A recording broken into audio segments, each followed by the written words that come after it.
The moon hung low, its light thin and distant, as though even it had grown weary of watching the boy stumble through the city streets. Izuku Midoriya moved with the practiced care of someone accustomed to pain. His uniform was torn, his skin a map of bruises, and blood darkened the fabric at his side. He breathed through it the way you breathe through a cough, because there was no other choice. Quirkless, homeless, parentless, a list of absences that had learned to fit inside the shape of his chest. He went to school because habit outweighed hope. Routine was a small, loyal armor. Silence, however, always invited the worst things in. The abandoned station was a shelter in the city's tired spine, a place the city had spared because it liked keeping old ghosts visible. Izuku liked it because ghosts did not ask questions. As he descended the cracked steps one evening, a loose stone betrayed him.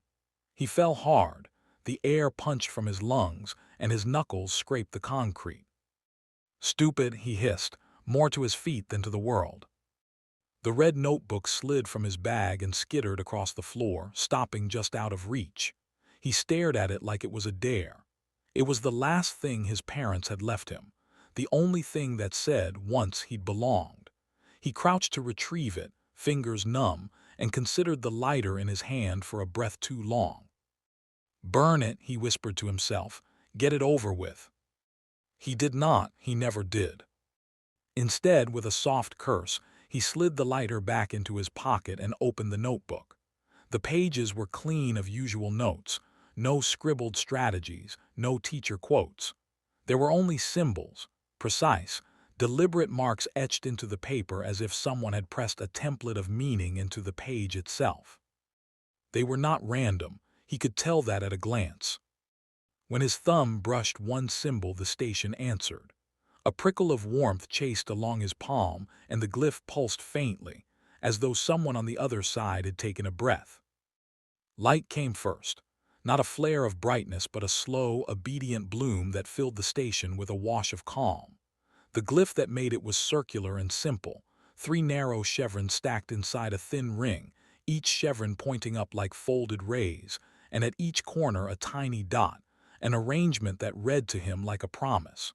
When it activated, it didn't shout, it hummed.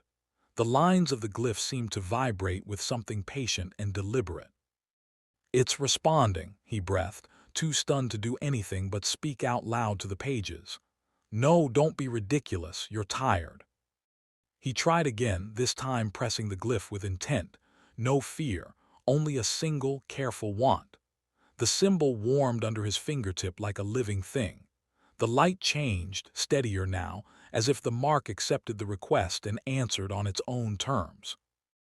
By morning, Izuku had not slept.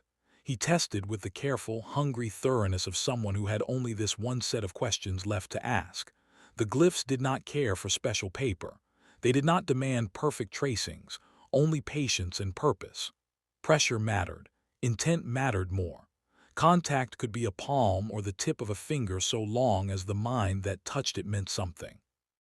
"They listened to me," he whispered one night, half to himself, half to the silent station. "Or at least they listened to how I want them to be." School was the slow drip of cruelty he'd learned to expect. Teachers clipped words like scissors. Classmates measured everything by what they had and what they did not. He kept his head down, but his thoughts unspooled in angles and curves. How to redraw a glyph, how much pressure a line required, what the tiny dots could be for. The fire glyph was a stranger. Where the light mark asked questions with a soft hum, the fire glyph answered in impatient heat.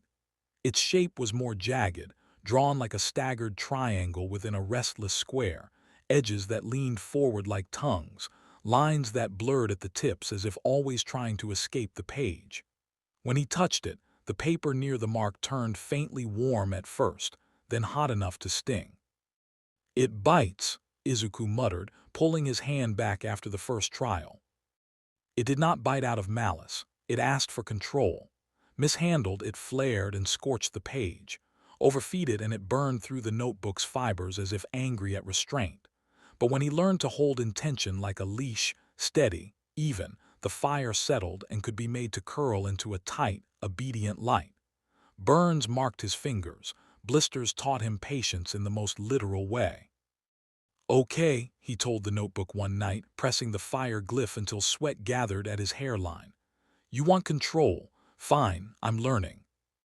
Between tests, he found a small, hand-written note beneath the light glyph. "May be used as a power source." The words sat like a challenge. "If you're a power source," he said aloud, eyes narrowing, "then what do you power?" He tried combinations the way a hungry kid tries pairing two stolen candies to make a meal. Light beside fire, overlapping strokes, shadowing one glyph over the other. He experimented with timing. Light first, fire second, or the opposite. He tried feeding one into the other, pushing the glow from the light glyph into the border of the fire glyph, like trying to pour water into flame. Nothing clicked. He would sit back against the station wall, palms blistered, breathing shallow. "Come on," he whispered to the empty air. Think, Deku, what are you missing?" Sometimes, in the quiet after a failed test, a memory would intrude. A teacher's small, bewildered smile the day he'd asked about quirks. A neighbor's pity turned to avoidance. His mother, if she were still here and didn't leave him because he was quirkless, asking him to be careful as if that could be a map out of everything. "Maybe you're not meant to have it," he said to himself once, the words breaking on him like a small wave. "Maybe this is just one more thing to take away." Then the light glyph would pulse under his palm like a heartbeat, or the fire glyph would hiss in a corner of his awareness, and stubbornness, something older than hope, would answer, "No."